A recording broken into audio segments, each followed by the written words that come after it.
Okay जी। तो आप जैसा कि देख सकते हैं सब क्लाइमेट चेंज पे मैंने बिकॉज हमारा ये एक ओरिएंटेशन का टॉपिक था। सो हम क्लाइमेट चेंज की तरफ चलेंगे। अच्छा, यहाँ पर आपने क्या करना है, सबने क्वेश्चंस अपने एंड के लिए बचा के रखने हैं, बिकॉज आई थॉट कि आप कम क्वेश्चंस करेंगे, बट माशाल्लाह से आपकी क्लास की पार्टिसिपेशन बहुत overwhelming and I am very much happy with you. ठीक है, आप बहुत ज्यादा पार्टिसिपेट कर रहे हैं, कुछ बच्चे पार्टिसिपेट नहीं करते, दैट्स व्हाई मैं उन्हें कहता हूँ कि आप बीच में क्वेश्चन कर लें। But since you are participating and आप सब बहुत ज्यादा एक्टिव हैं, तो आप एंड के लिए अपने क्वेश्चंस बचा के रखें ताकि मैं जल्दी से जल्दी टॉपिक कंप्लीट कर लूं और इफेक्टिवली कंप्लीट कर लूं। ठीक है, उसके बाद आप एंड में आपके जो भी क्वेश्चंस होंगे आप मुझसे कीजिएगा। ठीक है, सो क्लाइमेट चेंज की तरफ चलते हैं। आप सब जानते हैं कि पाकिस्तान में जो क्लाइमेट चेंज है एक बड़ा रिकरिंग सा टॉपिक हो चुका है। क्लाइमेट चेंज आपका जो टॉपिक है, हमने याद रखिए सिर्फ इसे पाकिस्तान अफेयर्स के लिए तैयार नहीं करना। क्लाइमेट चेंज का जो टॉपिक है वो आपके करंट अफेयर्स का बहुत इंपॉर्टेंट टॉपिक है। ठीक है, करंट अफेयर्स के बाद पाकिस्तान अफेयर्स के लिए बहुत इंपॉर्टेंट है। आफ्टर दैट एसए के लिए बहुत इंपॉर्टेंट है। ठीक है, एसए के बाद आपका इन्वायरमेंटल साइंस होता है, एक ऑप्शनल सब्जेक्ट होता है जिसकी मैं अभी एक बुक भी लिख रहा हूँ, ऑथर हूँ मैं एक बुक का, so I am writing that as well as political science. तो इन्वायरमेंटल साइंस के लिए भी आपका क्लाइमेट चेंज बहुत जरूरी है। ठीक है, सो ये सारे कुछ सब्जेक्ट्स हैं, essay, Pakistan affairs, current affairs and environmental sciences. So ये चार सब्जेक्ट के लिए आपका क्लाइमेट चेंज बहुत जरूरी है और तकरीबन तकरीबन हर साल ये आ जाता होता है। ठीक है, सो हम कोशिश करेंगे कि ये सारे सब्जेक्ट्स को मद्देनजर रखते हुए क्लाइमेट चेंज को अटेम्प्ट करें। लेकिन लेकिन क्योंकि हम पाकिस्तान अफेयर्स कर रहे हैं, सो हम पाकिस्तान से रिलेटेड एग्जांपल्स और पाकिस्तान से रेलिवेंट चीजों को, पॉलिसीज को भी कोशिश करेंगे गो थ्रू कर लें। ठीक है, so this is just an overview from my book, कि मैंने अपनी बुक से ही सारे रिसोर्सेज और चीजों को एक्सट्रैक्ट किया जो कि मैं अभी इन्वायरमेंटल साइंस की लिख रहा हूँ। ठीक है, सो ये सारे वहां से ही बुक, बिल्कुल जब बुक मार्केट में रिलीज होगी आप सबको मिल जाएंगे ये। बट राइट नाउ मैं आपको नोट्स भी इसके प्रोवाइड कर दूंगा ताकि किसी भी तरह से आपका हर्ज ना हो। ठीक है, सो अगर एजेंडा इसका देखा जाए तो हम सबसे पहले देखेंगे कि ग्लोबल वार्मिंग क्या होती है। ठीक है, उसके बाद हम देखेंगे कि ग्लोबल वार्मिंग के कॉजेज क्या हैं। कॉजेज दो हैं ग्लोबल वार्मिंग के। ठीक है, एक है जी नेचुरल कॉजेज है, दूसरा है जी एंथ्रोपोजेनिक कॉजेज। एंथ्रोपोजेनिक कॉजेज होते हैं जो ह्यूमंस की वजह से होते हैं। ठीक है, मैन मेड कॉजेज जिन्हें कहते हैं, उन्हें एंथ्रोपोजेनिक कहते हैं। सो एंथ्रोपोजेनिक कॉजेज। तीसरा हम देखेंगे कि ग्लोबल वार्मिंग के इफेक्ट्स क्या क्या हैं, ये डिफरेंट लेवल्स पर हम देखेंगे। ठीक है, उसके बाद हम चौथा देखेंगे जी ग्लोबल वार्मिंग के सॉल्यूशंस क्या क्या हो सकते हैं। दो तरह के सॉल्यूशंस होते हैं, एक होता है मिटिगेशन, एक होता है अडेप्टेशन। ठीक है, सो मिटिगेशन और अडेप्टेशन को भी हम देखेंगे कि क्या क्या, पहले तो इनका मतलब देखेंगे क्या होता है, उसके बाद हम इनके देखेंगे कि मिटिगेशन किस तरह से की जा सकती है ग्लोबल वार्मिंग की, और अडेप्टेशन किस तरह से की जा सकती है। ठीक है, उसके बाद ये दरअसल इन्वायरमेंटल साइंस का मेरा, क्योंकि मैंने आपको बताया बुक से एक्सट्रैक्ट किया, तो ये इन्वायरमेंटल साइंस का ये पोर्शन है, कन्वेंशन जो कि हुई क्लाइमेट चेंज पर, तो ये हम इन्वायरमेंटल साइंस पर छोड़ देते हैं। हमारा जो आज का एजेंडा होगा वो सिर्फ ये 4 पॉइंट्स होंगे। ठीक है, उसके बाद हम एंड में, मैं आपको, आप जरूर अपने पास एक पेपर और पेन रखें, बिकॉज कुछ एडिशनल इंफॉर्मेशन मैं आपको दूंगा। ठीक है, सो वो एडिशनल इंफॉर्मेशन जो है वो मेरे हैंड रिटन नोट्स के जरिए आपके साथ शेयर हो जाएगी ग्रुप में। ठीक है, लेकिन कोशिश करें कि अगर मैं कुछ एडिशनल आपको दिखवाता हूँ जो कि यहाँ पर नहीं है, तो आप वो जरूर अपने पास लिख लें, क्योंकि हम इस तरह से करते थे, जो जो टीचर बोल रहे होते थे हम लिखते जाते थे। ठीक है, सो आपने भी कोशिश इस तरह से करनी है कि जब मैं आपको कोई रिपोर्ट्स लिखवाऊं या कोई फैक्ट एंड फिगर लिखवाऊं एडिशनल, वो आपने लिख लेना है फौरन। ठीक है, सो ये चीजें, हमारा एजेंडा ये होगा और इस तरह से हम लेकर चलेंगे। ठीक है, डेफिनेशन अगर ग्रीन हाउस इफेक्ट की आप देखें तो 3 से 4 डेफिनेशंस मैंने प्रोवाइड की हुई हैं। सबसे पहले नासा की डेफिनेशन है। ठीक है, नासा किस तरह से डिफाइन करता है, आपने भी जब डेफिनेशन देनी है तो याद रखिएगा, आपने भी डेफिनेशन जो है कोशिश करनी है कि इंटरनेशनल, जैसा मैंने आपको बताया कि ऑब्जेक्टिव आर्ग्यूमेंट्स आपके होने चाहिए। ठीक है, ऑब्जेक्टिव रेफरेंसेस होने चाहिए। सब ऑब्जेक्टिव रेफरेंस नासा के जरिए हम देख लेंगे, इंसाइक्लोपीडिया ऑफ ब्रिटानिका हम देख लेंगे, ये वेल नोन सोर्सेज हैं, तो देख लेंगे। अच्छा जी, आप में से कोई अगर वॉलंटियरली इसे पढ़ सकता है या पढ़ना चाहता है तो यू आर मोस्ट वेलकम, आप पढ़ सकते हैं। अगर नहीं तो फिर then I continue. Anybody? Sir, can I read? जी, आप अपना नाम मुझे बता दें kindly. Aruj Aruj? Fatima. Okay जी, The, अरूज जी, बेटा पढ़िए आप। the greenhouse effect is the warming of the Earth's surface and the air above it. It okay. is caused by the gases in the air that trap energy from the sun. Okay. These heat-trapping gases are called greenhouse gases. Okay, ठीक है। आप जिन्होंने अभी कहा था, नवाज ने, नवाज आप इसके बाद पढ़ लीजिएगा। ठीक है, अच्छा। ओके जी, जैसा कि अभी पढ़ा, ओके जी, जैसा कि अभी स्टूडेंट ने पढ़ा नासा की डेफिनेशन, दरअसल ग्रीन हाउस इफेक्ट या ग्लोबल वार्मिंग क्या है। सिमिलर याद रखिएगा, अर्थ से हम सब जानते हैं कि रेडिएशंस आती हैं, इनके रिसोर्सेज कहाँ से ले? उनके रिसोर्सेज मैं आपको बता रहा हूँ कि आपने गूगल पर जाकर जब रिसर्च करेंगे तो आपके पास काफी ज्यादा रिसोर्सेज आ जाएंगे, ठीक है। और मैं भी आपको रिसोर्सेज बताता जाऊंगा। अब ये सारे रिसोर्सेज ही तो मैं आपको बता रहा हूँ, ये नासा हो गया, इंसाइक्लोपीडिया ऑफ ब्रिटानिका हो गया, सो आप यहाँ से रिसोर्सेज ले, यहाँ से आप चीजों को एक्सट्रैक्ट कर सकते हैं, ठीक है। आगे भी रिसोर्सेज एंड में मैं आपको बता दूंगा, डोंट यू वरी, ठीक है। अच्छा जी, अर्थ, हम ग्लोबल वार्मिंग की तरफ चलते हैं तो याद रखिए हम सब जानते हैं कि सन की वजह से रेडिएशंस आती हैं जमीन तक, ठीक है। ये मैं ग्रीन से आपको जमीन शो कर रहा हूँ, जमीन तक आती हैं। अच्छा, अब क्या होता है कि कुछ रेडिएशंस जो होता है जमीन जो है, अर्थ हमारी है, अब्सॉर्ब कर लेती है, ठीक है। कुछ रेडिएशंस क्या होती हैं, रिफ्लेक्ट हो जाती हैं, ठीक है। अब ये बात तो हमें समझ आ गई। अच्छा, लेकिन क्या हो रहा है, ह्यूमन एक्टिविटीज की वजह से या डिफरेंट नेचुरल एक्टिविटीज की वजह से एयर में एक लेयर पैदा होती जा रही है, और वो लेयर दरअसल पहले ही थी, वो थिक होती जा रही है। अब उस थिकनेस की वजह से क्या हो रहा है, ठीक है, कि जितनी भी रेडिएशंस जो कि रिफ्लेक्ट होकर जिन्होंने वापस जाना था स्पेस में, वो नहीं जा पा रही, और वो रिफ्लेक्ट होकर वापस आ रही हैं। ये भी रेडिएशन गई वापस आ गई, ये भी रेडिएशन गई वापस आ गई। अब इसकी वजह से क्या है कि अर्थ की सारी इन्वायरमेंट जो है ना, वो गर्म होती जा रही है, वो हॉट होती जा रही है, ठीक है। आप जैसे देख लें, गर्मियां पाकिस्तान में एक जमाना था कि जून जुलाई में स्टार्ट होती थी, ठीक है, या प्रॉपर जो गर्मियां स्टार्ट होती थी वो अप्रैल मई में जाकर होती थी, ठीक है, जून जुलाई में ज्यादा हो जाती थी, ठीक है। लेकिन अब अगर आप देखें तो अभी से ही गर्मी स्टार्ट हो गई है। अगर आप देखें तो अक्टूबर में भी, नवंबर में भी सर्दी लगती नहीं है हमें, ठीक है। क्यों? क्योंकि वार्म होती जा रही है हमारी इन्वायरमेंट, ठीक है। अब ये इन्वायरमेंट का वार्म होने का जो इफेक्ट है, ये ग्लोबल है, ठीक है, यानी पूरी दुनिया में नजर आ रहा है। तो इस वजह से ये जो वार्मिंग पूरी ग्लोबली हो रही है, पूरी दुनिया में हो रही है, उसे कहते हैं ग्लोबल वार्मिंग, ठीक है। इसे कहते हैं जी ग्लोबल वार्मिंग। और ग्रीन हाउस इफेक्ट, बिल्कुल ये वार्म होने के सारे इफेक्ट को आसान अल्फाज में आपको समझा रहा हूं, ठीक है। जितना भी हमारी इन्वायरमेंट गर्म हो रही है, वार्म हो रही है, उसे कहा जाता है जी ग्रीन हाउस इफेक्ट, ठीक है। यही डेफिनेशन में लिखा हुआ है। और ये जो मैंने आपको बताया कि हमारी जो लेयर है, ये थिक होती जा रही है, ठीक है। जो रेड वाली मैंने बनाई थी, ये थिक होती जा रही है। और ये थिक क्यों हो रही है? क्योंकि ह्यूमन एक्टिविटीज की वजह से डिफरेंट गैसेज रिलीज हो रही है इन्वायरमेंट में, ठीक है। सो ये है जी ग्रीन हाउस इफेक्ट, ठीक है। यहाँ पर आप डेफिनेशन देख सकते हैं जी। आप में से किसी ने कहा था कि सर मैं पढ़ूं, नवाज थे जी। नवाज आप पढ़िए please. Uh, the greenhouse effect is the process by which the thermal radiation from planetary surface is absorbed by the atmosphere. जी, Greenhouse gas गैसेस, सही है and atmospheric greenhouse gases. gases. Sir वो मतलब है ये background की वजह से नजर नहीं आ रहा मैं पता and क्या is करूंगा the अपने, re जी चले मैं ही पढ़ देता हूँ, कोई and मसला is नहीं। the the green house effect is a process, the greenhouse effect is a process by which thermal radiations from a planetary surface से मुराद है यानी हमारी अर्थ से is absorbed, ठीक है, रेडिएशंस अब्सॉर्ब होती हैं, ठीक है। उसके बाद अफेक्ट री रेडिएट होती हैं, यानी रेडिएट होती हैं इन ऑल डायरेक्शंस, तमाम डायरेक्शंस में री रेडिएट हो जाती हैं। और उसकी वजह से क्या होता है कि हमारी जो एटमॉस्फेयर है वो हॉट हो जाता है, और इसे कहा जाता है जी ग्रीन हाउस इफेक्ट या ग्लोबल वार्मिंग आप कह लें, ठीक है। ग्लोबल वार्मिंग कह लें वो ज्यादा बेहतर रहेगा, ठीक है।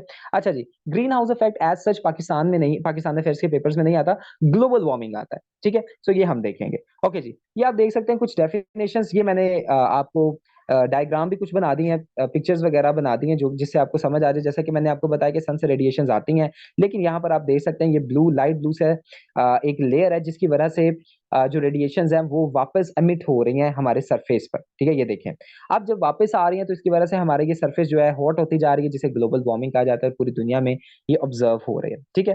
तो यहाँ से आप देख सकते हैं। उसके बाद ये भी बिल्कुल डायग्राम उसी चीज को हाईलाइट कर रही है, ठीक है। अच्छा, अब आपने ये चीज समझनी है कि याद रखिए बिलियंस ऑफ ईयर्स पहले आइस एज, जी ग्लोबल वार्मिंग की वजह से गर्मी बढ़ती जा रही है, बिल्कुल आपने सही फरमाया। अच्छा जी, अब आप देखते हैं कि बिलियंस ऑफ ईयर्स पहले आइस एज का दौर था। आइस एज एक मूवी भी है। अच्छा, उस टाइम पर लाइफ जो है प्रॉपर जो है एग्जिस्ट नहीं थी करती, यानी बिल्कुल आप पहले चले जाएं तो लाइफ प्रॉपरली एग्जिस्ट नहीं थी करती। क्यों? क्योंकि अ, एक लेयर, ये जो लेयर है इसे कहा जाता है ओजोन, ठीक है, जहां से रिफ्लेक्ट होकर वापस अर्थ की तरफ आ रही हैं रेडिएशंस, ठीक है, इसे कहा जाता है ओजोन। ओजोन थिक होती जा रही है। अच्छा, अब बिलियंस ऑफ ईयर्स पहले ये ओजोन एग्जिस्ट नहीं थी करती। अब इसकी वजह से क्या था कि जितनी रेडिएशंस आती थी, ठीक है, ओजोन एग्जिस्ट नहीं थी करती। अब इसकी वजह से जितनी रेडिएशंस आती थी, वो रेडिएशंस क्या होती थी, वापस चली जाती थी अर्थ से। अब अर्थ के लिए थोड़ा सा हॉट होने के लिए जरूरी था कि ये रेडिएशंस को ट्रैप किया जाए, ठीक है, मेरी बात अंडरस्टैंड कीजिएगा, क्योंकि रेडिएशंस वापस रिफ्लेक्ट हो जाती थी तो अर्थ में टेम्परेचर इंक्रीज नहीं था हो पा रहा, ठीक है। लाइफ के लिए जरूरी था कि टेम्परेचर थोड़ा सा ऑप्टिमम रहे, लाइफ के लिए जरूरी था कि टेम्परेचर थोड़ा सा बढ़े और टेम्परेचर सस्टेन करे, ठीक है। अब इसकी वजह से लेकिन रेडिएशन सारी रिफ्लेक्ट हो रही थी, अब इसकी वजह से लाइफ सस्टेन नहीं थी कर पा रही अर्थ पे। अच्छा, अब उसकी वजह से क्या हुआ कि एक लेयर प्रोड्यूस हुई ग्रीन, जिसे ओजोन लेयर कहा जाता है, आप सबने सुना होगा उसके बारे में, ब्लू सी लेयर होती है। अब उस ओजोन लेयर ने क्या किया, स्टार्टिंग में तो हमारे लिए ये बहुत एज अ ब्लेसिंग थी। क्यों? क्योंकि रेडिएशंस जो आती थी, ये ओजोन उन रेडिएशंस को रोक लेती थी, ठीक है, फिल्टर करती थी और उसके बाद रोक लेती थी, जिसकी वजह से 1.5 डिग्री सेल्सियस टेम्परेचर मेंटेन हुआ दुनिया में और लाइफ सस्टेनिंग प्रोसेसेस और रिएक्शंस स्टार्ट हो गए। यही इसमें लिखा हुआ है, ठीक है।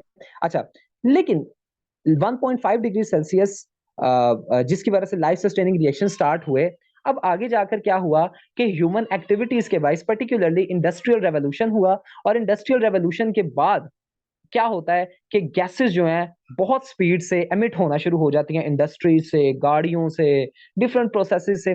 अब क्या हुआ, वो जैसे गैसेस यानी ऊपर जाती थी, फिजा में जाती थी, एनवायरनमेंट में जाकर वो गैसेस जो है ग्रीन ओजोन की जो थिकनेस है उसे इंक्रीज कर देती थी। मैं बता देता हूँ।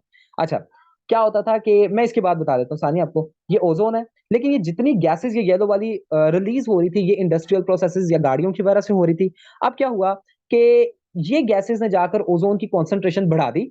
अब जैसे ओजोन की कॉन्सेंट्रेशन बढ़ी, ओजोन ने क्या किया, और ज्यादा गैसेस को और ज्यादा रेडिएशन को ट्रैप करना शुरू कर दिया।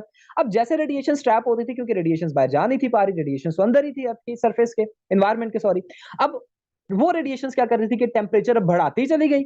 अब जैसे टेम्परेचर बढ़ता जा रहा है तो आपको पता है सारी दुनिया में ग्लोबल वार्मिंग के इफेक्ट्स नजर आते जा रहे हैं, ठीक है। सो ये ग्लोबल वार्मिंग पहले तो हमारे लिए ये बहुत एज अ ब्लेसिंग थी, जैसा कि ये मैंने लिखा हुआ है, ठीक है। कार्बन जो था हमारे लिए, कार्बन की वजह से दरअसल ये सारा प्रोसेस हो रहा था, मैं आपको बताता हूँ, ठीक है। अच्छा, अब क्या था कि कार्बन की वजह से ओजोन सस्टेन हुई और हमारे लिए लाइफ सस्टेनिंग रिएक्शन स्टार्ट हो गए। बट आहिस्ता आहिस्ता जैसे इंडस्ट्रियल रेवोल्यूशन के बाद रिएक्शंस हुए और सारे इश्यूज हुए, तो क्या हुआ कि उसकी वजह से ग्लोबल वार्मिंग जो है पूरी दुनिया में स्टार्ट हो गई, ठीक है। अच्छा जी, सुमैया आप फरमा रही हैं, बट सर ओजोन की थिकनेस तो हमारी अर्थ को सन की हार्मफुल रेडिएशन से प्रोटेक्ट करती है। डेफिनेटली आप सही फरमा रही हैं, लेकिन कार्बन डाइऑक्साइड की वजह से और हाइड्रोफ्लोरोकार्बन जो कि हमारे एसी की गैसेस और रेफ्रिजरेटर्स की गैसेस और स्प्रे पेंट्स की गैसेस होती हैं, और कार्बन डाइऑक्साइड CH4 एंट्रिक फर्मेंटेशन और डिफरेंट जो रिएक्शंस होते हैं, उन सब की वजह से इसकी थिकनेस जब ज्यादा हो जाती है ना, तो ये रेडिएशंस को जो है जाने नहीं देती स्पेस में, ये रेडिएशंस को ट्रैप कर लेती है, जिसकी वजह से हमारे जो है एनवायरनमेंट जो है वार्म हो जाती है, ठीक है। सो ये भी इसका जो होता है एक हार्मफुल इफेक्ट है, ठीक है। अच्छा जी, सर इसलिए वर्ल्ड एनवायरनमेंट कार्स पर फोकस कर रहा है, डेफिनेटली कार्स पर फोकस कर रहा है, टेस्ला और डिफरेंट जो कार्स हैं वो आ रही हैं आपके सामने, पता है गैसेस की वजह से ओजोन लेयर कमजोर हो रही है ना sir? To some extent yes, हो रही है कमजोर, ठीक है। Can chlorofluorocarbons be regarded as one of the major gases that cause global warming? Nawaz, chlorofluorocarbons तो हैं, लेकिन ये तीसरे चौथे नंबर पर आते हैं। सबसे मेजर है जी कार्बन डाइऑक्साइड, उसके बाद है CH4, ठीक है, आपकी मीथेन गैस। सो ये सारा भी हम देख लेते हैं। अच्छा, ये जस्ट आपका एक कॉन्सेप्ट बिल्ड करने के लिए था, ठीक है। सर आजकल ग्लोबल वार्मिंग का प्रॉब्लम ओजोन लेयर का थिन होने की वजह से है। ओजोन लेयर सुमैया थिन हो रही है, ठीक है, लेकिन कहां पर हो रही है ये भी आपको पता होना चाहिए। हमारे एटमॉस्फेयर की 4 लेयर्स हैं, मैं आपको बता देता हूं, मैं आपको ज्यादा टेक्निकल नहीं था करना चाह रहा। हमारे एटमॉस्फेयर की बच्चों 4 लेयर्स हैं। सबसे पहले ट्रोपोस्फेयर, स्ट्रेटोस्फेयर, थर्मोस्फेयर, मीजोस्फेयर, ठीक है, ये ऊपर नीचे थोड़ी बहुत हो सकती है, ठीक है, लेकिन ये पहली दो सेम है। अच्छा, ट्रोपोस्फेयर और स्ट्रेटोस्फेयर, अब याद रखिएगा, आपकी जो ओजोन पाई जाती है ना, ये पाई जाती है ये स्ट्रेटोस्फेयर दूसरी लेयर में, यहां पर ओजोन का बड़ा फायदा है, ठीक है। लेकिन मैंने क्या कहा कि गैसेस एमिट हो रही हैं, ठीक है, और उस गैसियस एमिशन की वजह से ये वाली जो ओजोन है ना, ये वाली जो मैंने बनाई है दूसरी वाली, ये वीक हो रही है, लेकिन आपकी ओजोन जो है ना यहां पर स्ट्रांग होती जा रही है। ये मैं आपको रेड से दिखा देता हूं, यहां पर फर्स्ट लेयर में। अब फर्स्ट लेयर में जब स्ट्रांग हो रही है ना ओजोन, बन रही है गैसेस की वजह से, तो इसकी वजह से आपकी ग्लोबल वार्मिंग आ रही है, ठीक है। सो ये आपने देख लेना है जी सर।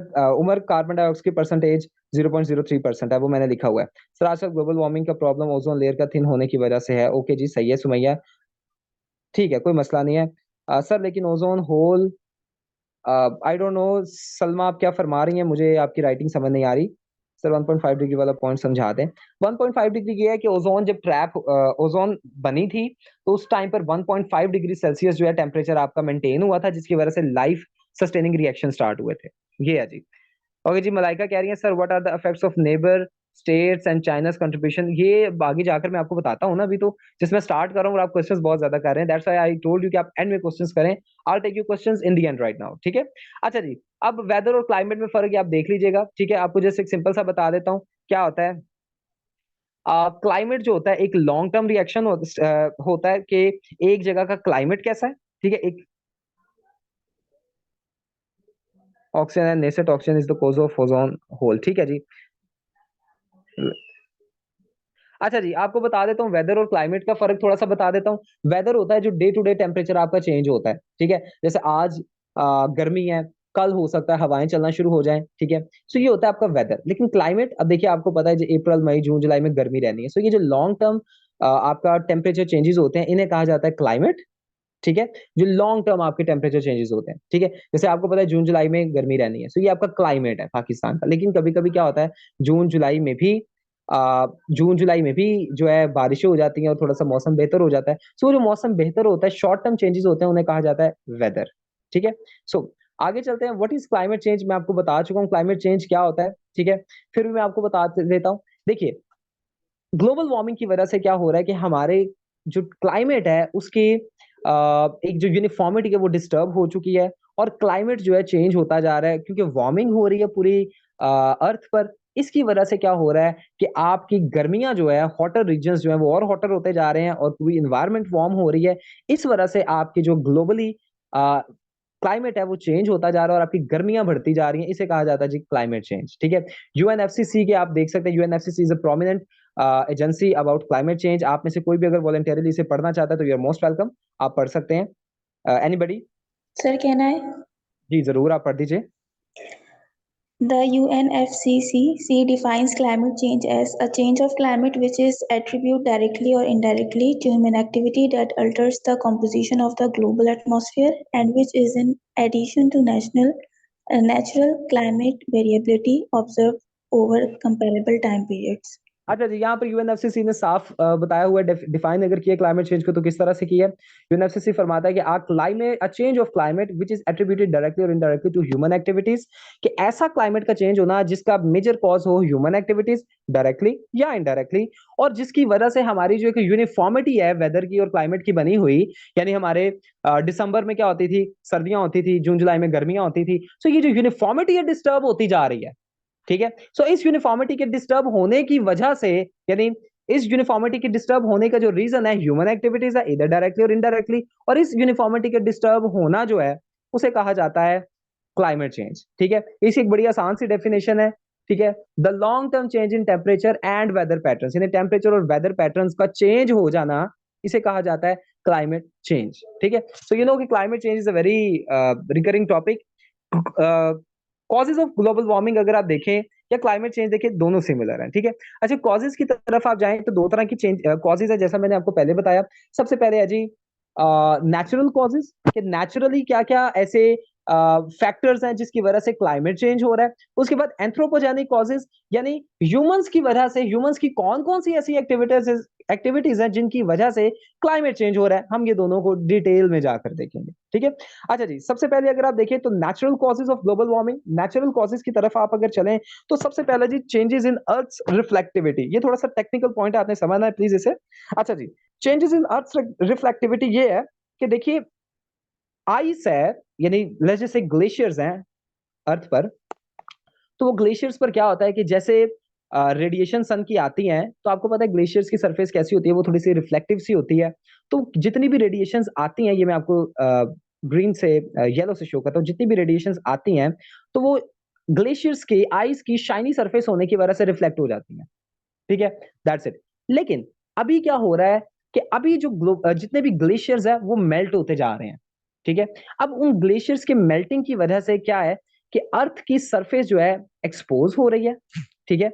अर्थ की सरफेस जब एक्सपोज हो रही है तो वो अर्थ की सरफेस आइस की तरह रेडिएशंस को रिफ्लेक्ट तो नहीं कर पा रही ना, मेरी बात समझिएगा, ठीक है।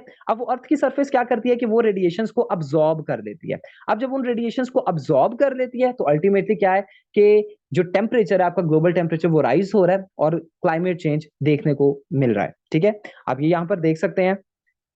प्लीज इतने लंबे मत लिखिए मलिक, आई रिक्वेस्ट यू, इतने लंबे ना लिखें। अगर आपने कुछ वैसे बोलना है so you are most welcome, ठीक है। सो इतने लंबे मत आप लिखें बिकॉज वो क्लास उससे डिस्टर्ब होती है और मुझे भी पढ़ने पे टाइम जाएगा, so we don't have that much time, ठीक है।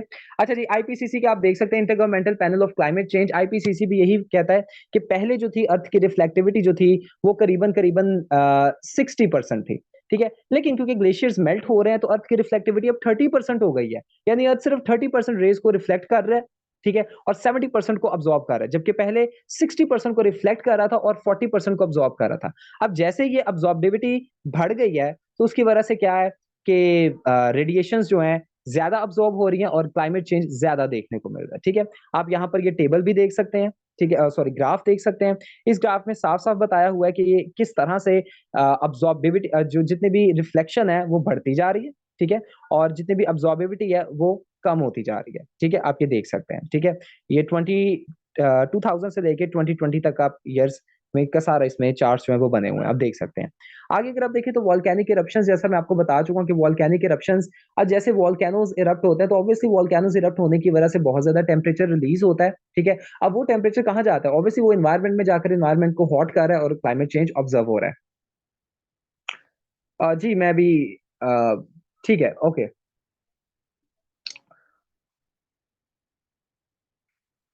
अच्छा जी, प्लीज अभी कोई भी आई रिक्वेस्ट कि आप क्वेश्चंस ना करें, जैसा मैंने आपको पहले फरमाया कि अभी बिकॉज क्लास कैसे डेकोरम डिस्टर्ब हो रहा है, दूसरे भी डिस्टर्ब होते हैं, and I will take your questions, otherwise I will not answer, I will not be able to answer your questions, ठीक है। इसमें एलन टेलर आप देख सकते हैं वॉल्केनिक इरप्शंस की वजह से, एलन टेलर अपने आर्टिकल में 2023 the year of volcanic activity में रिपोर्ट उन्होंने किया कि टोटल 1350 एक्टिव वॉल्केनोज हैं, यानी जो बार बार इरप्ट हो रहे हैं उन्हें कहते हैं एक्टिव वॉल्केनोज हैं, ठीक है। And about 45 have continuing eruptions, और उनमें से 45 ऐसे हैं जो कि कंटिन्यूसली एमिट कर रहे हैं, ठीक है, टेम्परेचर को। अब वो टेम्परेचर ऑब्वियसली हमारी एनवायरमेंट में जाकर उसे वार्म कर रहा है, ठीक है। And about 80 erupt each year, और इसमें लिखा हुआ है कि 80 जो है हर साल इरप्ट हो रहे हैं, ठीक है। जाहिर बात है उन इरप्शंस की वजह से ग्लोबल वार्मिंग तो आएगी, ठीक है। अब उन ग्लोबल वार्मिंग की वजह से अब ये जब इरप्शंस होते हैं तो एशेज आती हैं, टॉक्सिक गैसेस निकलती हैं जिनकी वजह से पोल्यूशन भी देखी जाती है, ठीक है। एंड इन 2023 इरप्शंस, यहाँ पर लिखा हुआ है जी, इन 2023 इरप्शन इरप्टिंग वॉल्केनोज इंक्लूडेड, ये चिली में एक वॉल्केनो है, इसका डिफिकल्ट सा नाम है जी, और माउंट लेवान देख सकते हैं पापुआ न्यू गिनी में।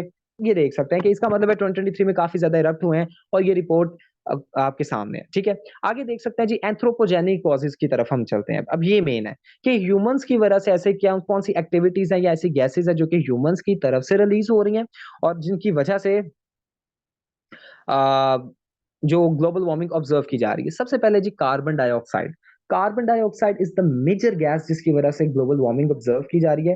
कार्बन डाइऑक्साइड क्या होता है जी, आपकी इंडस्ट्रियल प्रोसेस से रिलीज होती है, गैसेस जब आप गाड़ी चलाते हैं, ठीक है, ड्राइविंग से, व्हीकल से रिलीज हो रही है, ठीक है। उसके बाद जब वॉल्केनिक इरप्शंस होता है वहां से रिलीज होती है, ठीक है। और बहुत से ऐसे प्रोसेसेस है जिनकी वजह से कार्बन डाइऑक्साइड बहुत ज्यादा रिलीज हो रही है, और इंडस्ट्रियल रेवोल्यूशन के बाद ये प्रोसेस जो है और ज्यादा स्पीड अप हो गया। अब ओवैसे जब कार्बन डाइऑक्साइड एटमॉस्फेयर में जाती है, मैंने आपको बताया, तो ओजोन की थिकनेस जो है ट्रोपोस्फेयर में वो ज्यादा कर देती है, ओजोन रेडिएशंस को जो है एमिट नहीं, रिलीज नहीं होने देती बल्कि ट्रैप करके रखती है। अल्टीमेटली ग्लोबल वार्मिंग ऑब्जर्व की जा रही है पूरी दुनिया में, ठीक है। So carbon dioxide is the major cause. आगे देखिए तो मीथेन गैस है, CH4 एक गैस है। अच्छा, अब ये गैस भी कार्बन डाइऑक्साइड की तरह एक मेजर कॉज है, और मीथेन आमतौर पे समझी जाती है 80 times more powerful than carbon dioxide, ठीक है। तो 80 टाइम्स मोर पावरफुल है मीथेन कार्बन डाइऑक्साइड से, लेकिन मीथेन कम रिलीज होती है as compare to carbon dioxide, ठीक है। सो इस वजह से methane is the secondary source of global warming. और मीथेन जो है, याद रखिएगा, मीथेन कहाँ कहाँ से रिलीज होती है वो मैं आपको बता देता हूँ। एंट्रिक फर्मेंटेशन एक ऐसा प्रोसेस है, एंट्रिक फर्मेंटेशन में ये होती है कि जब जितने भी माल मवेशी वगैरह जानवर होते हैं उन्हें खाना वगैरह दिया जाता है, और स्पेशली बफलोज काउज वगैरह जो होती हैं तो वो बर्थ लेती हैं, ठीक है, वो डकार लेते हैं। अब वो बर्फ लेने की वजह से गैसेज एमिट होती हैं, और वो गैस कौन सी होती है, वो CH4 यानी मीथेन होती है। अब ये इतने ज्यादा होती हैं गैसेज एमिट के वो एनवायरमेंट में जाकर ग्लोबल वार्मिंग का सबब बन जाती है, ठीक है। और इतनी ज्यादा ये बर्पिंग एंट्रिक फर्मेंटेशन हो रही है और CH4 की एमिशन इतनी ज्यादा है कि न्यूजीलैंड ने इस बर्पिंग पर टैक्स लगा दिया है, ठीक है। आप ये एक एडिशनल इंफॉर्मेशन है जो मैं आपको बता रहा हूं, तो ये आप ऐड कर सकते हैं, ठीक है। अब पाकिस्तान स्पेसिफिक देखिए, क्योंकि पाकिस्तान अफेयर्स हम पढ़ रहे हैं, सो पाकिस्तान में अगर देखिए तो पाकिस्तान इकोनॉमिक फोरम रिपोर्ट करता है कि एग्रीकल्चर में 23% जो है, इकोनॉमी में 23% एग्रीकल्चर का परसेंटेज है, रेशियो है। और ये जो माल मवेशी है यानी लाइव स्टॉक है, ये भी एग्रीकल्चर में ही आते हैं। तो इसका मतलब पाकिस्तान में भी 23% अगर हमारे GDP में एग्रीकल्चर है, तो इसका मतलब है हमारे जो लाइव स्टॉक है वो भी बहुत ज्यादा रिलीज कर रहे हैं एंट्रिक फर्मेंटेशन के जरिए CH4, और उसकी वजह से ग्लोबल वार्मिंग ऑब्जर्व की जा रही है पूरे पाकिस्तान में, जिसके आप एग्जांपल देख सकते हैं काफी ज्यादा, ठीक है। अब यहाँ पर आप देख सकते हैं एक डायग्राम सी बनाई हुई है, आप देख सकते हैं जिसमें बताया हुआ है कि एंट्रिक फर्मेंटेशन की वजह से 25% जो है ग्लोबल वार्मिंग हो रही है, ठीक है। नेचुरल गैसेस पेट्रोलियम सिस्टम की वजह से 29%, landfills, manure, carbon, coal mining, flooded land की वजह से अदर्स, और दूसरे आप देख सकते हैं कि काफी ज्यादा जो है ना इश्यूज क्रिएट किए जा रहे हैं, ग्लोबल वार्मिंग वगैरह हो रही है, ठीक है। आगे अगर आप चले तो नाइट्रस ऑक्साइड भी अगर आप देखें तो नाइट्रस ऑक्साइड भी जो है काफी ज्यादा डिफरेंट रिसोर्सेज से एमिट होती है, जिनमें आप देख सकते हैं सबसे पहले तो बताया हुआ कि it is also 298 times powerful than carbon dioxide, ठीक है। नाइट्रस ऑक्साइड जो आपकी गैस है ये भी कार्बन डाइऑक्साइड से ज्यादा पावरफुल है, और ये सारी जो ये जो गैस है ये मोस्टली एमिट होती है आपके फर्टिलाइजर से, ठीक है। फर्टिलाइजर्स वगैरह से एमिट होती है। अब इसकी वजह से लाइफ स्टॉक से भी एमिट होती है। अब इसकी वजह से क्या है कि पूरी दुनिया में आपको पता है कि most of the countries, specially जो डेवलपिंग कंट्रीज हैं लाइक पाकिस्तान, ठीक है, जो कि मोस्टली क्रॉप्स वगैरह पर डिपेंड करते हैं, एग्रीकल्चर पर डिपेंड करते हैं, और एग्रीकल्चर में भी जाहिर बात है बहुत ज्यादा फर्टिलाइजर्स इस्तेमाल होते हैं, जिसकी वजह से फर्टिलाइजर जब ज्यादा यूज होंगे तो उसकी वजह से नाइट्रस ऑक्साइड रिलीज होगी, और जब नाइट्रस ऑक्साइड रिलीज होगी तो इसकी वजह से क्या होगा कि आपका ग्लोबल वार्मिंग ऑब्जर्व की जाएगी। इन अबाउट 20 मिनट्स एंड हो जाएगी, ठीक है। उसके बाद फ्लोरिनेटेड गैसेस को अगर आप देखें तो फ्लोरिनेटेड गैसेस भी जो हैं मैं आपको बता चुका हूँ, क्लोरोफ्लोरोकार्बन हमारे AC से एमिट होती हैं, जो है एयर कंडीशनर से एमिट होती हैं, फिर उसके बाद स्प्रे पेंट से होती हैं। सो ये भी जैसे ओजोन में जाती हैं, तो यहाँ पर किसी ने बताया था, और मैं भी आपको बता देता हूँ कि ओजोन को ये जो फ्लोरिनेटेड गैसेस हैं स्पेशली जाकर ओजोन को पहले करती हैं वीक, जो टॉप वाली ओजोन है उसे करती हैं वीक, और जो बॉटम ट्रोपोस्फेयर वाली ओजोन है उसे स्ट्रेंथन करती हैं, और उधर जाकर क्या करती हैं ये ग्लोबल वार्मिंग वगैरह कर देती हैं, ठीक है। आगे आप देख सकते हैं जी फ्लोरिनेटेड गैसेस का और कार्बन डाइऑक्साइड का, और ये सारे चीजों का कितना परसेंटेज है ग्लोबल वार्मिंग में। 79% कार्बन डाइऑक्साइड, 11% मीथेन, ये सारे आप नाइट्रस ऑक्साइड और फ्लोरिनेटेड गैसेस वगैरह आप देख सकते हैं। उसके बाद यहाँ पर भी देखिए बताया हुआ है कि ग्लोबल वार्मिंग में लाइफ स्टॉक का 11% है रेशो, और बिल्कुल इसी तरह व्हीकल्स का 27% है, इंडस्ट्रीज का, इलेक्ट्रिसिटीज का आप देख सकते हैं, यहाँ पर सारी चीजें मेंशन है, ठीक है।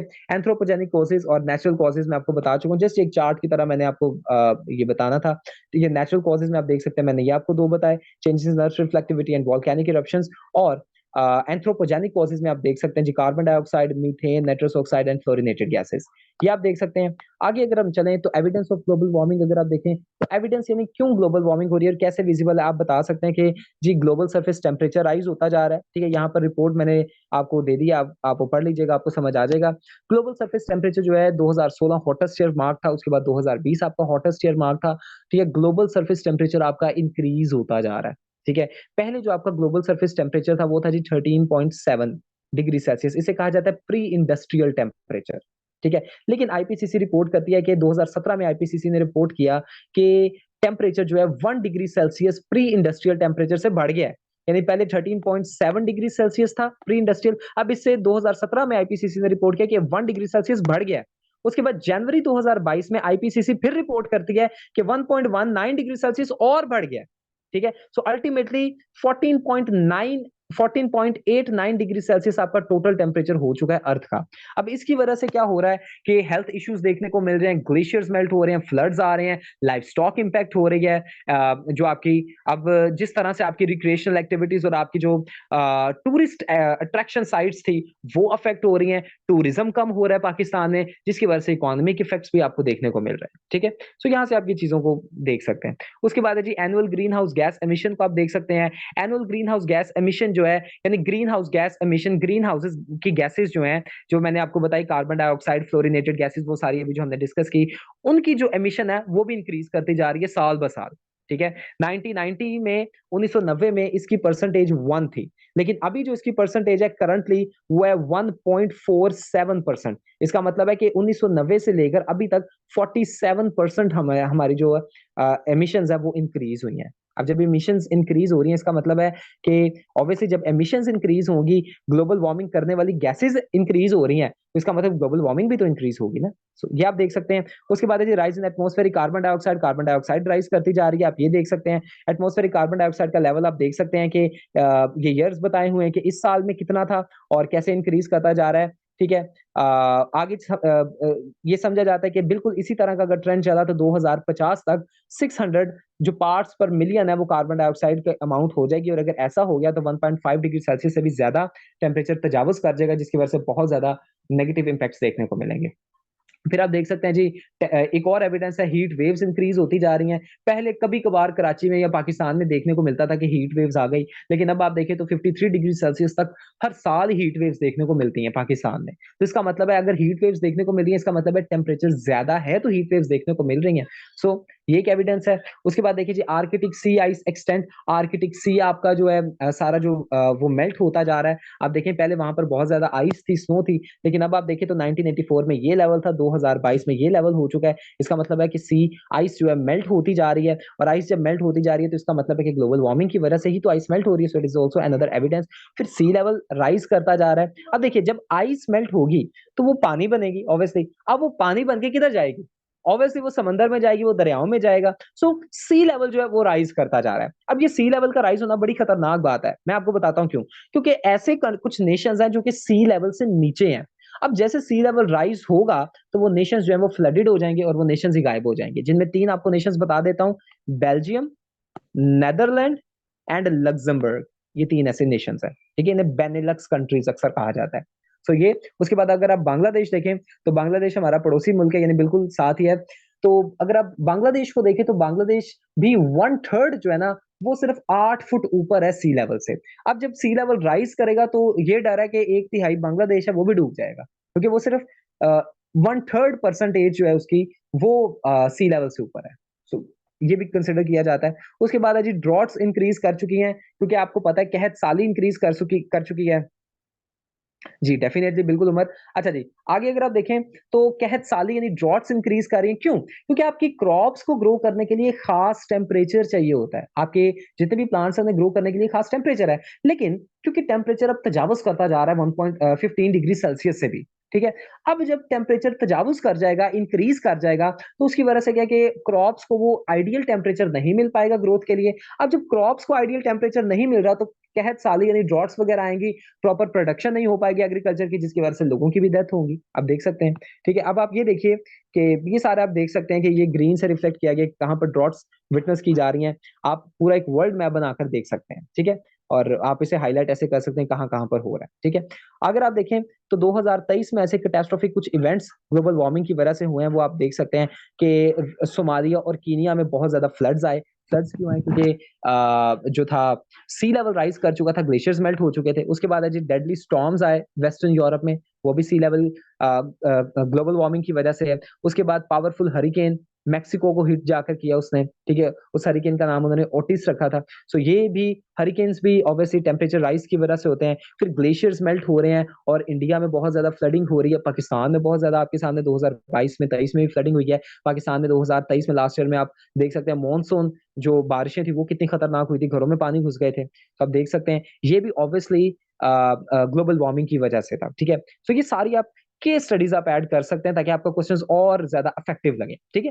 ये केस स्टडीज हैं। उसके बाद है जी डेडली फ्लडिंग हुई। ठीक है, लिबिया में आप देख सकते हैं, वाइल्ड फायर्स हुए अमेरिका में। ठीक है, उसके बाद आप एग्जांपल्स ये देख सकते हैं कि कहाँ कहाँ पर कौन कौन से इफेक्ट्स आए। ठीक है, उसके बाद इफेक्ट्स आप देखें ग्लोबल वार्मिंग के। ठीक है, अब हमने ये तो देख लिया कि ग्लोबल वार्मिंग के कॉजेज हैं, हमने ये भी देख लिया ग्लोबल वार्मिंग के इंडिकेशंस या ग्लोबल वार्मिंग के एविडेंस हमने देख लिए।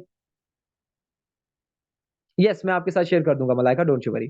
उसके बाद है जी अब हम देखने लगे कि इफेक्ट्स क्या क्या है ग्लोबल वार्मिंग के। ठीक है, कहाँ कहाँ पर इफेक्ट्स हैं, तो याद रखिए हम 4 लेवल्स पर ग्लोबल वार्मिंग के इफेक्ट्स को डिस्कस करेंगे। सबसे पहले हाइड्रोस्फेयर, ठीक है, कि वाटर लाइफ पर और मरीन लाइफ पर क्या इफेक्ट्स हैं, बायोस्फीयर पर देखेंगे कि लाइफ पर यानी इंसानों पर, ह्यूमंस पर क्या इफेक्ट है, एटमॉस्फेयर, ठीक है, यानी ऊपर हम देखेंगे, यस आपके साथ शेयर हो जाएगी नूर, ओके, एटमॉस्फेयर पर, और उसके बाद लिथोस्फेयर, पूरी यानी जमीन पर इसके क्या इंपैक्ट्स देखे जा रहे हैं, लिथोस्फेयर रॉक्स वगैरह पर, सब पर, ठीक है।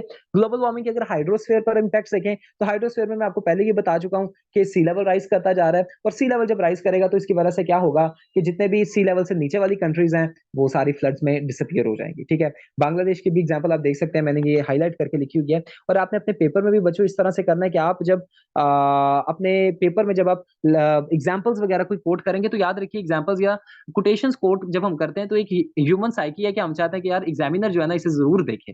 तो आपने क्या करना है, आपने जितनी अपनी एग्जांपल्स, कोटेशंस, केस स्टडीज होंगी, आपने वो सारी ऐसे हाईलाइट कर देनी है ताकि एग्जामिनर की फौरन उस पर नजर पड़ जाए। जैसे देखें, सारा मैंने ये व्हाइट में लिखा है, लेकिन जो भी एग्जांपल मैंने दिया वो येलो में कर दिया कि हाईलाइट हो जाए, ठीक है। सो ग्लेशियर्स मेल्ट हो रहे हैं, उसके बाद देखिए कि Bangladesh where 1/4 of its land, यानी 1/4 सिर्फ 7 फीट ऊपर है। तो अगर सी लेवल राइज होगा तो ऑब्वियसली बांग्लादेश को भी इश्यूज आएंगे और वो भी डूब सकता है। उसके बाद एसिडिफिकेशन ऑफ ओशन, मैंने आपको भी बताया बच्चों की कार्बन डाइऑक्साइड की जो अमाउंट है वो बढ़ती जा रही है एटमॉस्फेयर में। अब वो कार्बन डाइऑक्साइड क्या है कि कार्बन डाइऑक्साइड सी में जाता है, समंदर में जाता है। अब जैसे वो समंदर में जाता है कार्बन डाइऑक्साइड यानी वाटर में जाता है, तो क्या होता है कि एक रिएक्शन होता है। अब आपने वो रिएक्शन मेरे साथ लिखना है, कार्बन डाइऑक्साइड प्लस H2O यानी वाटर, हम सब बचपन में पढ़ते हैं। सो ये रिएक्शन क्या होता है, ये बन जाता है H2CO3, ठीक है। अब ये H2CO3 पहले तो वाटर था, लेकिन अब ये कन्वर्ट हो जाता है H2CO3। अब जैसे ये H2CO3 होता है तो ये एक एसिड है एक्चुअली। अच्छा, अब क्या होता है कि एसिडिफिकेशन ऑफ ओशन हो जाती है, यानी ओशन में एसिड की तादाद बढ़ जाती है, अमाउंट बढ़ जाती है। अब उसकी वजह से क्या है कि जितनी भी मैरीन लाइफ है वो एंडेंजर्ड हो जाती है, यानी डेथ के करीब पहुंच जाती है और मर जाती है, ठीक है। सो ये एसिडिफिकेशन ऑफ ओशन की वजह से जो है मेरीन लाइफ को बहुत ज्यादा नेगेटिव इफेक्ट होता है। और जब मेरीन लाइफ को नेगेटिव इफेक्ट होता है तो याद रखिएगा तब आपका टूरिज्म भी डिक्रीज होता है। आपको एक जस्ट एक फैक्ट बता रहा हूँ, लिख लीजिए इसे। पाकिस्तान ने 2019 में जो टूरिस्ट थे वो थे 19,223, ठीक है।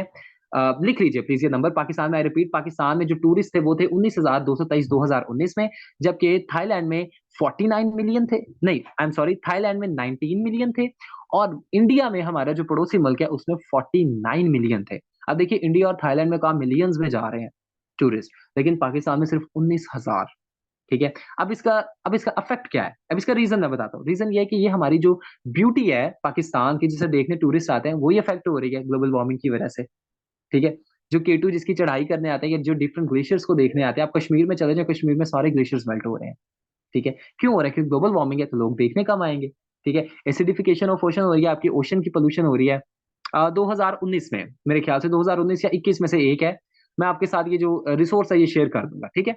आगे देखें तो melting ice and permafrost throwing. अच्छा, अब जब आइस मेल्ट हो रही है तो मैं आपको जैसे बता चुका हूं कि जब आइस मेल्ट होगी ना, तो आइस मेल्ट होने की वजह से ये कंसिडर किया जाता है कि बहुत से ऐसे न्यू माइक्रो ऑर्गेनिजम्स है जो कि बिलियंस ऑफ ईयर्स पहले फ्रीज हो चुके थे, लेकिन जब आइस मेल्ट होगी तो बिलियंस ऑफ ईयर्स बाद, यानी अभी जब आइस मेल्ट होगी तो क्या होगा कि डिफरेंट तरह के ऑर्गेनिजम्स या माइक्रो ऑर्गेनिजम्स आएंगे, ठीक है, हम जिन्हें जानते भी नहीं है। अब उन ऑर्गेनिजम्स की वजह से नई नई तरह की बीमारियां आएंगी, ठीक है, मेरी बात अंडरस्टैंड कीजिए। और उन बीमारियों को काउंटर करने के लिए ऑब्वियसली, क्योंकि हम उन्हें जानते ही नहीं है जर्म्स को, तो हमारे पास कोई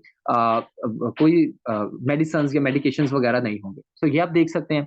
उसके बाद है जी effect of global warming on biosphere. Biosphere पर क्या, लाइफ पर क्या इफेक्ट हो रहे हैं, वही मैं आपको बता चुका हूँ कि वेक्टर बॉर्न डिजीजेस बहुत ज्यादा है। अब जैसे देखिए डेंगू है, मलेरिया है, याद रखिए ये कब कहाँ किस एनवायरनमेंट में पाए जाते हैं, ये मॉइस्ट एनवायरनमेंट में पाए जाते हैं। मच्छर वगैरह आप देखें, या डेंगू जब होता है तो कहा जाता है कि पानी खड़ा ना होने दें, पाकिस्तान में आपको पता है। अच्छा, आप ऐसी मिसालें देनी है, लोकल एग्जांपल्स याद रखिएगा।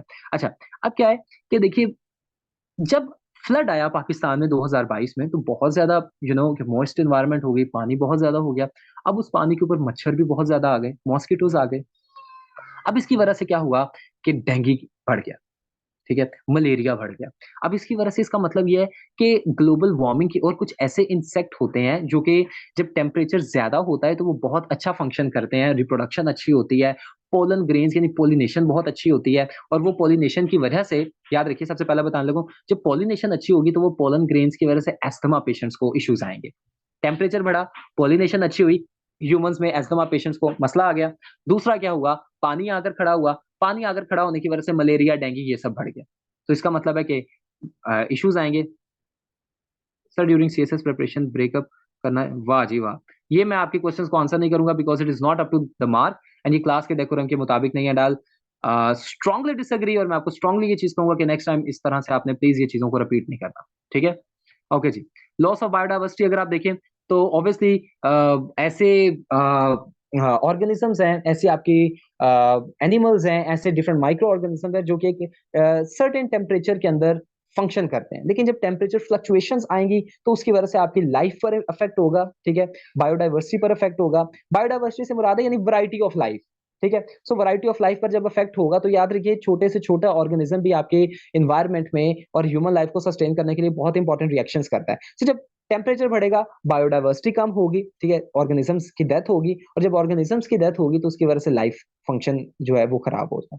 उसके बाद है जी इंक्रीज एक्सटिंक्शन रिस्क।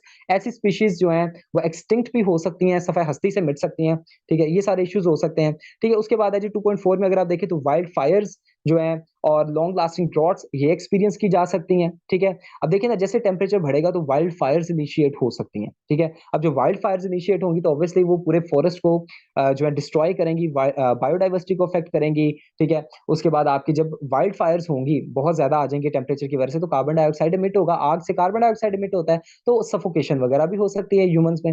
उसके बाद जी ड्रॉट्स बहुत ज्यादा होंगी, कहत साली मैं आपको बता चुका हूँ। उसके बाद जी एटमोस्फेयर पर अगर देखें तो एटमोस्फेयर पर ग्लोबल वार्मिंग का इफेक्ट ये हो रहा है कि टेम्परेचर बढ़ता जा रहा है, ठीक है। टेम्परेचर बढ़ने के बाद देखिए तो एयर क्वालिटी कम होती जा रही है, ठीक है। एयर क्वालिटी क्यों? क्योंकि देखिए जितने भी इंडस्ट्रीज हैं वो सारी की सारी इंडस्ट्रियल एमिशंस हो रहे हैं, कार्बन डाइऑक्साइड वो गैसेज एमिट कर रही हैं, और वो गैसेज जो है एयर क्वालिटी को रिड्यूस कर रही हैं यानी पोल्यूट कर रही हैं। सो ये आप देख सकते हैं। उसके बाद है जी effects of global warming on lithosphere. अच्छा ये थोड़े से टेक्निकल हैं, ये आपने देख लेने हैं। अच्छा जी, सबसे पहले है जी सोइल इरोजन, ठीक है। मलिक बस मुझे 5 से 10 मिनट और दे दीजिए because I am trying to explain everything as quick as possible, ठीक है। अच्छा जी, सॉइल इरोजन बढ़ सकती है, ठीक है। जैसा मैंने आपको बताया कि सॉइल की हेल्थ एक अच्छी क्रॉप हासिल करने के लिए और अच्छे एग्रीकल्चर होने के लिए सॉइल की हेल्थ बहुत जरूरी है, ठीक है। और ये सॉइल की हेल्थ मेंटेन कौन करते हैं? ये छोटे छोटे माइक्रो ऑर्गेनिजम्स करते हैं। लेकिन जैसे टेम्परेचर बढ़ा, ये जितने भी माइक्रो ऑर्गेनिजम्स हैं ये अफेक्ट हुए, अब ये सोइल की हेल्थ को मेंटेन नहीं कर सकेंगे। अब जब ये सोइल की हेल्थ को मेंटेन नहीं कर सकेंगे तो ऑब्वियसली सोइल इरोजन होगी, ठीक है। सोइल की हेल्थ खराब हो जाएगी, सोइल इरोजन और डिफरेंट ऐसी एक्टिविटीज ड्रॉट्स वगैरह देखने को मिल सकती हैं। लैंडस्लाइड्स बढ़ सकती हैं। अब देखिए जैसे आपके ग्लेशियर्स मेल्ट होंगे, ठीक है, और बारिशें भी ज्यादा होंगी तो उसकी वजह से जब बारिशें ज्यादा होंगी तो आपकी सोइल क्या है सॉफ्ट हो जाती है, जिसकी वजह से एक दूसरे पर जो लेयर्स हैं वो स्लाइड कर सकती हैं और लैंडस्लाइड्स हो सकती हैं। उसके बाद ग्लेशियर्स मेल्ट होने की वजह से भी आपकी लैंडस्लाइडिंग हो सकती है, ठीक है। अवेपोरेशन इंक्रीज हो सकती है, वाटर ज्यादा अवेपोरेट हो सकता है जिसकी वजह से आपकी वाटर साइकिल जो है वो डिस्टर्ब होकर आपकी बारिशें ज्यादा होंगी, ठीक है। उसके बाद अर्थक्वेक ज्यादा हो सकते हैं। ये थोड़ा सा टेक्निकल पॉइंट है, ये आप सबने समझना है। अच्छा, अब देखिए ये अर्थ है, मैं ग्रीन से शो कर रहा हूँ, ये अर्थ है, और इसके ऊपर ये मैं ब्लू से शो कर रहा हूँ, ये सारी आइस है, ठीक है। और नीचे आपको पता है टेक्टोनिक प्लेट्स वगैरह रेड से मैं शो कर रहा हूँ। अच्छा, अब ग्लोबल वार्मिंग अब ये दोनों फोर्सेस ने यानी आइस ने, ठीक है, अर्थ को बैलेंस किया हुआ है, और जितने भी नीचे टेक्टोनिक प्लेट्स वगैरह उनकी मूवमेंट, ये दोनों ने आइस ने और टेक्टोनिक प्लेट्स ने एक दूसरे को वजन से बैलेंस किया हुआ है। एक्शन रिएक्शन की गेम यहाँ पर चल रही है, ये एक्शन कर रहा है तो ये रिएक्शन कर रहा है जिसकी वजह से स्टेबल है। लेकिन ग्लोबल वार्मिंग की वजह से क्योंकि ये वाली जो आपकी लेयर है ये खत्म हो गई, कम हो रही है, वीक हो रही है, अब उसकी वजह से ये एक्शन रिएक्शन नहीं चल रहा बल्कि सिर्फ एक्शन चल रहा है, ठीक है। अब उसकी वजह से ये टेक्टोनिक प्लेट्स जब मूव करती है ना, ठीक है, क्योंकि उन टेक्टोनिक प्लेट्स का असर बर्दाश्त करने के लिए और उन्हें बैलेंस करने के लिए कोई भी आइस वाली लेयर नहीं होती, ठीक है। सो उसकी वजह से क्या है कि आपके अर्थक्वेक्स बढ़ जाते हैं, ठीक है। सो ये आप देख सकते हैं। उसके बाद है जी अर्थक्वेक्स वगैरह देख सकते हैं। अब है जी मयर्स। मयर्स में बहुत स्पीड से आपको समझाऊंगा क्योंकि टाइम बहुत ज्यादा हो गया, so just stay with me. अच्छा, अब मयर्स दो तरह के होते हैं, याद रखिएगा। सबसे पहले कॉन्सेंट्रेशन इंक्रीज हुई, क्लाइमेट चेंज हुआ, ग्लोबल वार्मिंग वगैरह हो गया।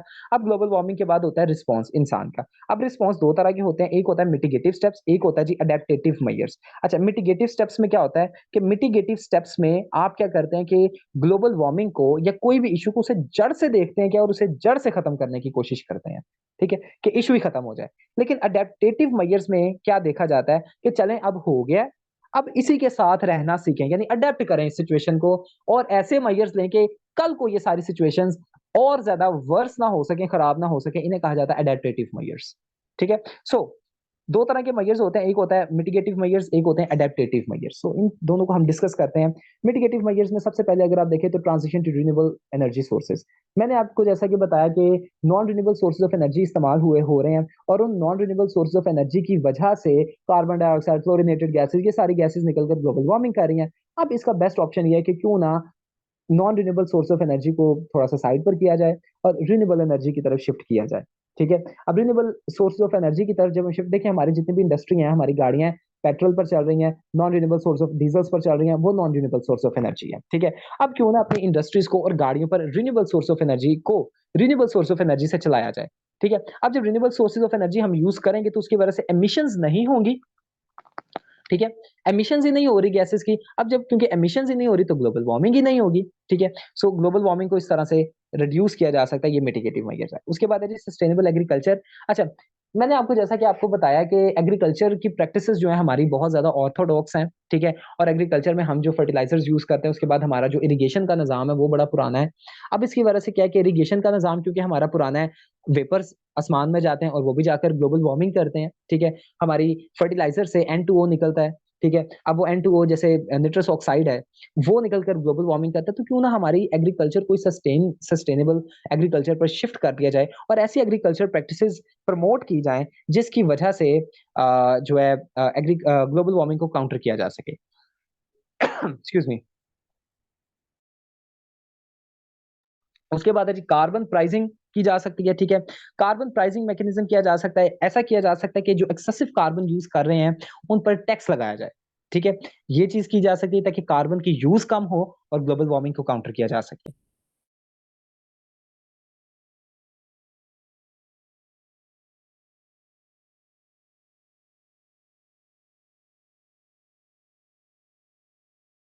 अच्छा जी, मैं आपको बता देता हूँ, मिटिगेटिव मेजर्स ये होते हैं कि ग्लोबल वार्मिंग को जड़ से ही खत्म किया जाए, और अडेप्टेटिव मेजर्स ये है कि ग्लोबल वार्मिंग हो गई है, अब इनमें अडेप्ट हम करना सीखें, यानी ऐसे मेजर्स लें कि अब फर्दर ये चीजें ना हो। Excuse me.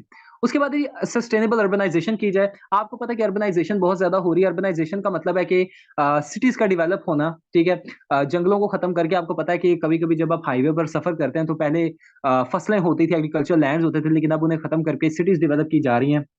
अच्छा, तो अब इसे कहते हैं अर्बनाइजेशन। लेकिन उस अर्बनाइजेशन की वजह से क्या है कि बहुत ज्यादा ऐसी प्रैक्टिसेस होती हैं जिसकी वजह से पोल्यूशन होती है और ultimately climate change, global warming वगैरह देखा जा रहा है। सो अब ऐसा किया जाए, क्यों ना अर्बनाइजेशन को ही थोड़ा सा चेंज करके सस्टेनेबल अर्बनाइजेशन की तरफ ले जाया जाए, ताकि ग्रीन इंफ्रास्ट्रक्चर की तरफ ज्यादा फोकस किया जाए। जब एक बिल्डिंग बनाई जाए तो क्यों ना ऐसा किया जाए कि वो बिल्डिंग सोलर एनर्जी की वजह से अपनी जरूरियात को फुलफिल करे।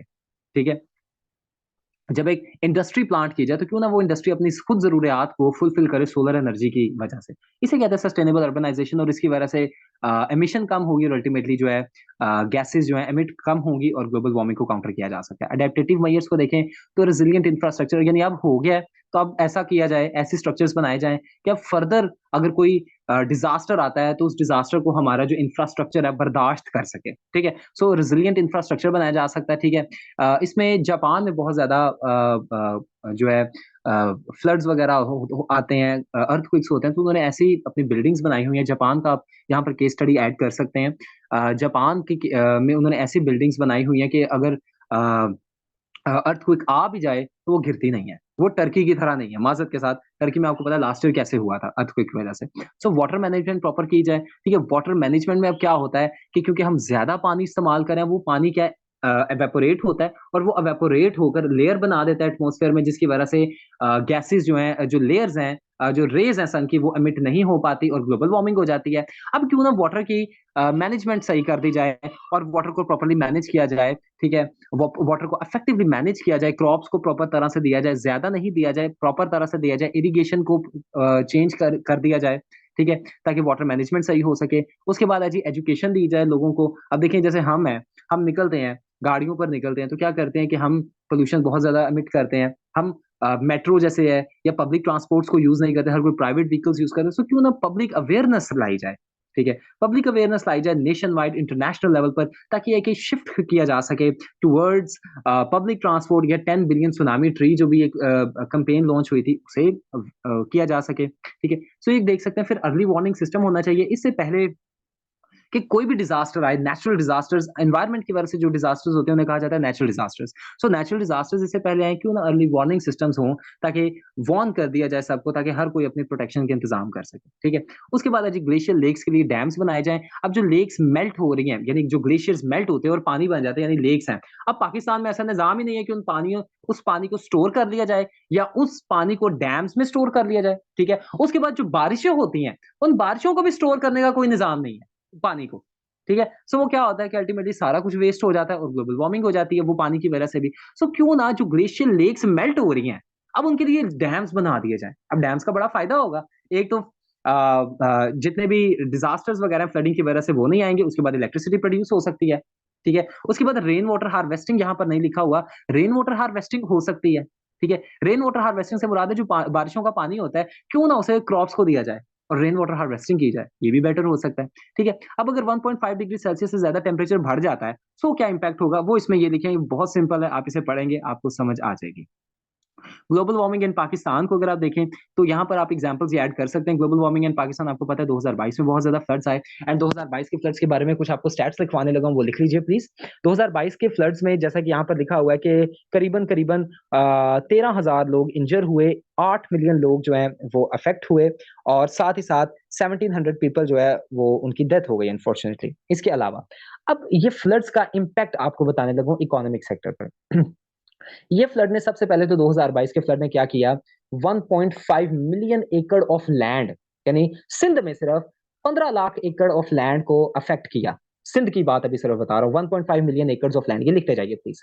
बलूचिस्तान में 3,04,000 एकड़, 304,000 एकड़ of land was affected due to floods of 2022, ठीक है। उसके बाद पंजाब में 1,78,000 एकड़, यानी 1,78,000 एकड़ of land was affected due to floods of 2022। ये आपको फैक्ट्स लिखवा रहा हूं, ये मैं क्लास में कुछ एडिशनल लिखवाता होता हूं, सो ये मैं आपको वो लिखवा रहा हूं, ठीक है। आगे जाएं तो लाइफ स्टॉक को बहुत ज्यादा नेगेटिवली इंपैक्ट किया। अच्छा, अभी इंपैक्ट हो गया। अच्छा, अब इनका इफेक्ट आपको बताता हूं इकोनॉमी पर। देखिए, जब लैंड इफेक्ट हुए तो ऑब्वियसली क्रॉप्स प्रोडक्शन नहीं हो पाई। अब क्रॉप प्रोडक्शन नहीं हो पाई तो आपको पता है कि हमारा तो एक्सपोर्ट चलता ही क्रॉप्स पर है, हमारी एक्सपोर्ट नहीं हो पाई। अब क्योंकि हमारी एक्सपोर्ट नहीं हो पाई तो हमारा इकोनॉमी पर प्रेशर आ गया, ठीक है। आगे हमारा जो इंफ्रास्ट्रक्चर है, जो रोड्स हैं, वो डिस्ट्रॉय हुए ड्यू टू फ्लड्स। अब जब हमारे रोड्स डिस्ट्रॉय हुए ड्यू टू फ्लड्स, तो उसकी वजह से क्या हुआ कि ट्रांसपोर्टेशन, हमारी जो ट्रांसपोर्टेशन होनी थी गुड्स एंड रिसोर्सेज की, वो अफेक्ट हो गई, हमारी इकोनॉमी पर प्रेशर आ गया फिर से, ठीक है। उस इंफ्रास्ट्रक्चर को फिर से रिबिल्ड करने की भी कॉस्ट लगी, फिर से इकोनॉमी पर प्रेशर आ गया। मेरी बात अब अंडरस्टैंड कीजिएगा, ठीक है। आफ्टर दैट अगर आप देखें तो लैंड को अफेक्ट हुआ, जब लाइफ स्टॉक को अफेक्ट हुआ तो उन लाइफ स्टॉक्स की वजह से क्या थी कि कुछ इंडस्ट्रियां हमारी चलती थी, मीट की इंडस्ट्रीज हो गई, सो वो सारी की सारी, जब लाइफ स्टॉक अफेक्ट हो गया, जब जानवरों की शॉर्टेज हो गई उनकी डेथ की वजह से, तो क्या हुआ कि वो हमारा इंडस्ट्रियल शॉर्टेज आ गया। उसके बाद हमारा जब लैंड इफेक्ट हुआ, जैसा मैंने आपको बताया 1.5 मिलियन एकड़ ऑफ लैंड इन सिंध, 304,000 एकड़ of land in Balochistan and 178,000 एकड़ ऑफ लैंड इन पंजाब। सो ये सारा का सारा जब लैंड इफेक्ट हुआ तो याद रखिए क्रॉप्स की प्रोडक्शन भी तो इफेक्ट हुई, वीट की प्रोडक्शन इफेक्ट हुई, कॉटन की प्रोडक्शन इफेक्ट हुई। अब वो कॉटन जो कि यूज होता था हमारी टेक्सटाइल इंडस्ट्री में, हमारी टेक्सटाइल इंडस्ट्री को भी अफेक्ट हुआ। तो ये आप देख सकते हैं, ठीक है। सो ये सारे के सारे इफेक्ट्स हुए फ्लड्स के। 2023 में भी फ्लड्स आए, मॉनसून रेन्स हुई और इसकी वजह से भी काफी ज्यादा इफेक्ट्स आए। ग्लेशियर लेक आउटबर्स्ट हो रहे हैं, ये आप देख सकते हैं, ये भी आप ऐड कर सकते हैं, ठीक है। ये कुछ फ्रेमवर्क्स हैं, ये आपके करने की जरूरत नहीं क्योंकि एनवायरमेंटल साइंस का है, सो ये आपके, this is none of your business, but मैं आपको सेंड फिर भी कर दूंगा। आपने अगर पढ़ना हो आप जरूर पढ़ लीजिएगा ताकि आपको एक बेटर अंडरस्टैंडिंग मिल जाए, ठीक है। यहां तक जी, now I am open, come on, all of you, hit me with your questions. I'm ready to take your questions. I know you have a lot of questions if you have, so you can hit me with your questions. I'm here to answer your questions, ठीक है। So if you have any question you can let me know. अगर तो आपको समझ आ गया, जिसे समझ आ गया वो लिख दें जी क्लियर सर, ऑल क्लियर, ताकि मुझे समझ आ जाए। ओके जी मारूक यही है। So these gases are causing thickness as well as weakening of ozone at different levels, but global warming is because of ozone thickness. अच्छा जी, डेफिनेटली ग्लोबल वार्मिंग एक मल्टीफेसेटेड इफेक्ट है। जस्ट ये अभी आप समझ लें कि ग्लोबल वार्मिंग क्योंकि ट्रोपोस्फेयर में इंक्रीज होती जा रही है, ठीक है। ये 12 किलोमीटर की लेयर है, जमीन से 12 किलोमीटर की। ग्लोबल ओजोन यहाँ पर ट्रोपोस्फेयर में इंक्रीज करती जा रही है, इस वजह से ग्लोबल वार्मिंग हो रही है, ठीक है। लेकिन ऊपर वाली जो लेयर है स्ट्रेटोस्फेयर, वहां पर ओजोन वीक होती जा रही है, इस वजह से भी ग्लोबल वार्मिंग हो रही है। ओके जी, ठीक हो गया। Thank you very much everybody. आप सबका रिस्पॉन्स बहुत अच्छा था। Your class participation was awesome and I am very much excited कि मैं आप सबको पढ़ाऊंगा। सर, पाकिस्तान अफेयर्स के ऑथेंटिक सोर्सेज फॉर प्रिपरेशन, मैं आपको बता देता हूँ पाकिस्तान ब्यूरो ऑफ स्टैटिस्टिक्स, ठीक है, जैसा मैंने आपको पहले बताए थे। लिख लीजिए पाकिस्तान ब्यूरो ऑफ स्टैटिस्टिक्स, ठीक है। आफ्टर दैट जी पाकिस्तान इकोनॉमिक फोरम, ठीक है। उसके बाद लिख लीजिए जी वर्ल्ड बैंक, उसके बाद लिख लीजिए वर्ल्ड बैंक के बाद IMF लिख लीजिए, ठीक है। आर्मी से रिलेटेड अगर आपने करना है तो SIPRI, Stockholm international peace and research institute, ये आप दे लें, ठीक है। इन्वायरमेंट वाले मैंने आपको जितने दे दिए हैं इसमें, वो सारे के सारे आप लिख लें, ठीक है जी। मैं फिर से रिपीट कर देता हूं, कोई मसला नहीं है। पाकिस्तान के लिए, पाकिस्तान स्पेसिफिक अगर आप देखें तो पाकिस्तान ब्यूरो ऑफ स्टैटिस्टिक्स, ठीक है। उसके बाद है जी पाकिस्तान इकोनॉमिक फोरम, ठीक है। उसके बाद एजुकेशन में अगर आप देखें तो पाकिस्तान मिनिस्ट्री ऑफ एजुकेशन, ठीक है। उसके बाद अगर आप देखें तो IMF, फिर आप देख लें वर्ल्ड बैंक, ठीक है। आफ्टर दैट आप देख लें आर्मी से रिलेटेड देख लें तो सिप्री देख लें। यस, होपफुली होंगी वो भी, ठीक है। आप आगे चलें, आप अल्लाह का नाम लेके शुरू करें, होपफुली सब कुछ आपको करवाया जाएगा, डोंट यू वरी। ये सारे आप रिसोर्सेज दे सकते हैं, ठीक है। और भी कुछ एडिशनल रिसोर्सेज अगर मेरे माइंड में आएंगे तो मैं आपको बताता जाऊंगा, ठीक है। साथ साथ क्लास में इंटीग्रेट आपको करवाता जाऊंगा। अभी क्योंकि टाइम बहुत ज्यादा हो चुका है, जी रेगुलर सेशन की भी रजिस्टर्ड स्टूडेंट्स को सानिया आपको प्रोवाइड कर दी जाएंगी, रिकॉर्डिंग्स बिल्कुल आपको कर दी जाएंगी, ठीक है।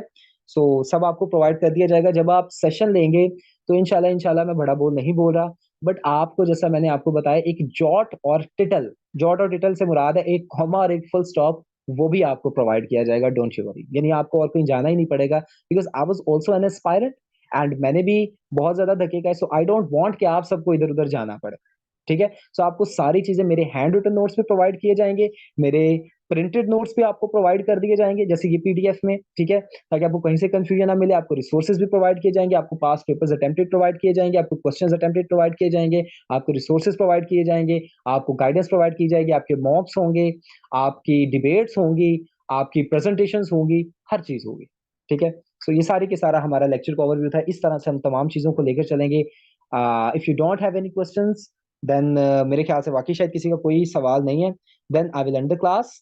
अल्लाह हाफिज and God bless you. Sir session की इन्फो दे दें, कॉन्टैक्ट नंबर वगैरह। आप सर अल्ताफ से कांटेक्ट कर लें, ठीक है। सर अल्ताफ का नंबर आप सबके पास होगा, जिन्होंने ग्रुप में शेयर किया था रिकॉर्डिंग का वो सारा ओवरव्यू, ठीक है, लिंक शेयर किया था। आप वो उसी नंबर पे कांटेक्ट कर लें, आपको सारी चीजें वहां पर गाइड कर दी जाएंगी। Excuse me.